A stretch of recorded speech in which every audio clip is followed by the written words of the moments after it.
Lee Boxell was born on February the 16th, 1973, to parents Peter and Christine Boxell. He had one sister, Lindsay, and was raised in Cheam in the London Borough of Sutton. As a young man, Lee was a well-behaved and likeable kid. His caring personality led him to connect with a good bunch of friends, and he excelled in school, constantly maintaining good grades. Lee got on well with all those around him and had no enemies of note. By the age of 15, Lee was still doing well in school and had developed a passion for football. Living in Cheam, he supported his local football team, Sutton United. But Lee loved all football and would spend most of his weekends attending any match that he could with his friends, and it was just that he planned to do on the day of Saturday the 10th, September 1988.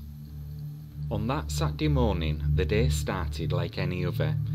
His parents had errands to run, and Lee had no concrete plans. Lee got up and spent a few hours around the house, and then left his home to meet up with a friend in the nearby town of Sutton.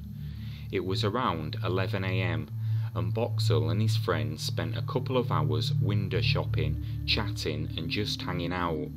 Usually Lee would go to watch his beloved Sutton United, but this Saturday they were playing away around 200 miles away, and Lee wasn't going.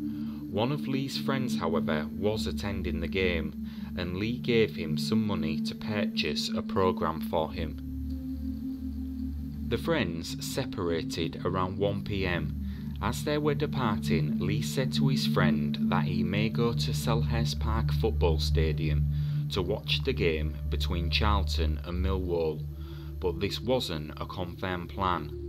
This would be the last time anyone would hear from Lee.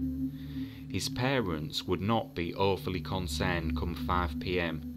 Lee often attended football matches within a reasonable distance from his house, so would often be away for a few hours.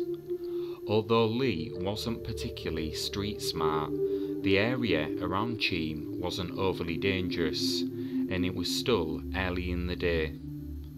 By late evening, when Lee hadn't returned home, his parents started ringing around his friends, all of whom hadn't seen him.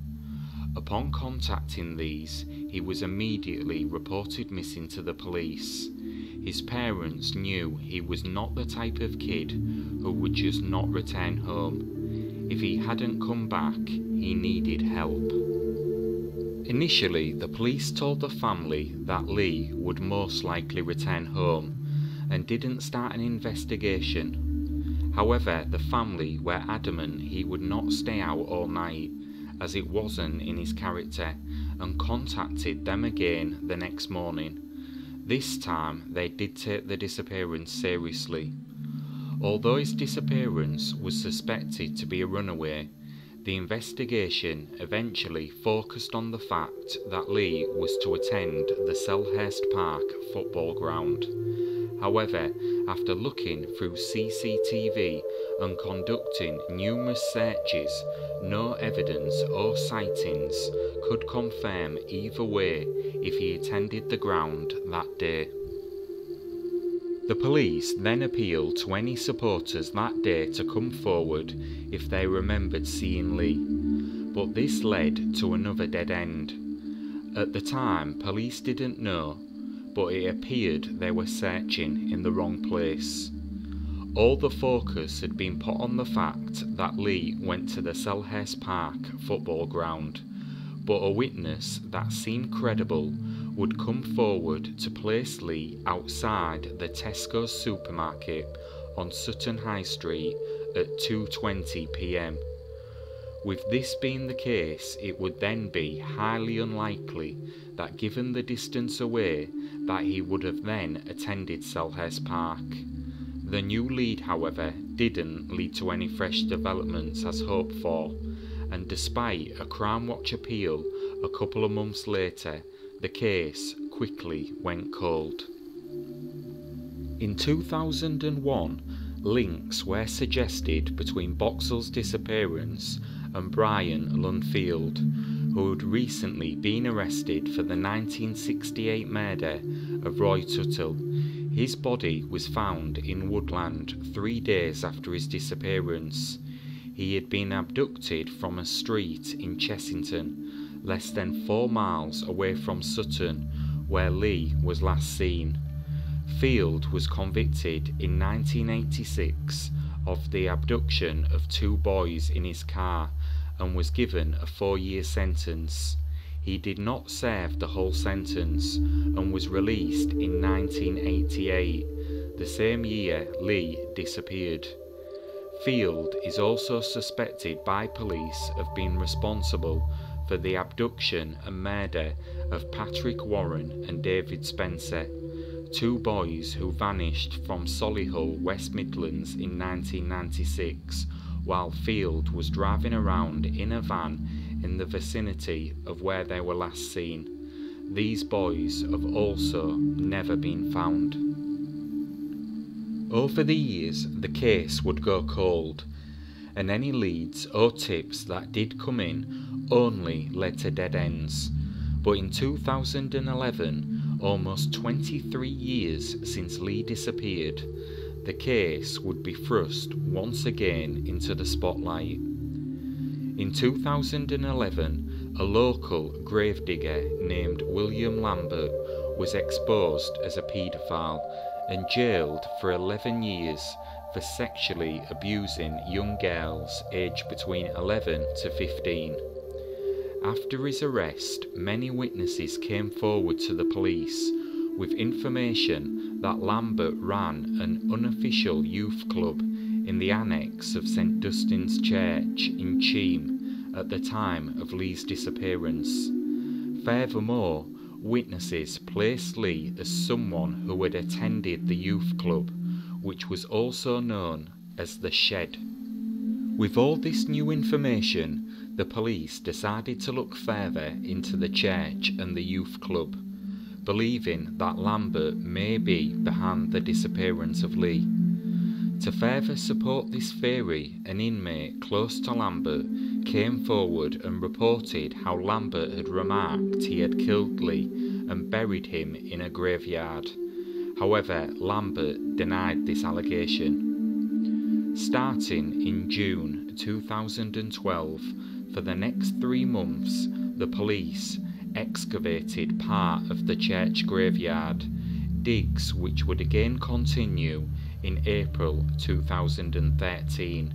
However, because of certain laws, the police were only allowed to dig up land around graves, and under no circumstances were they to dig up any graves, which potentially caused a problem for the police, as they feared it would be easier and less suspicious to place the body in that of an occupied grave.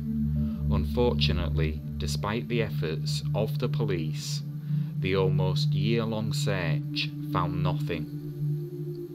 In 2013, to coincide with what would have been Boxell's 40th birthday, Crime Watch featured another appeal for information, working on the new theory that Lee attended the Shed on the day he disappeared. Following this appeal, there was an allegation of sexual abuse never before reported, and police began working on the theory that Lee may have died after intervening to try and stop abuse at the youth club.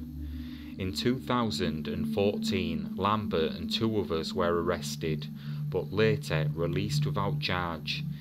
It now appeared all the focus was on the youth club, known as the Shed. Just over 30 years from when Lee was last seen, Channel 5 aired Missing or Murdered, which explored the disappearance of Lee in depth. On the programme, many spoke of the Shed and the dark secrets it was holding. One woman spoke of how the Shed became popular due to the fact that underage children could drink and smoke freely. She also reported to the producers how from the moment you began going to the youth club, you would be bombarded with inappropriate and creepy questions. This included being asked if girls were virgins by older men running the club.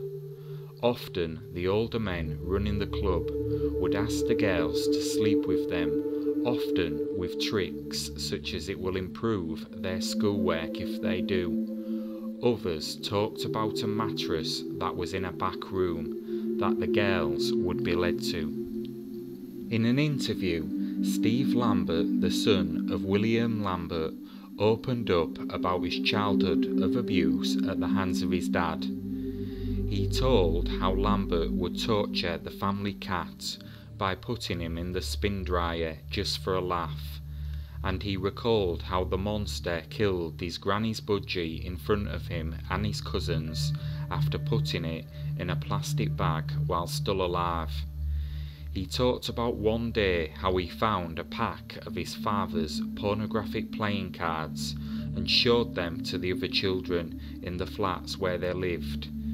He said he grabbed me by my arm and leg and threw me at the wall.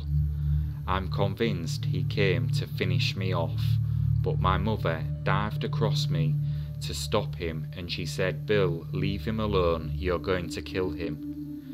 Steve Lambert believes his dad murdered the 15-year-old, probably because he saw something he wasn't supposed to, or tried to get in my dad's way.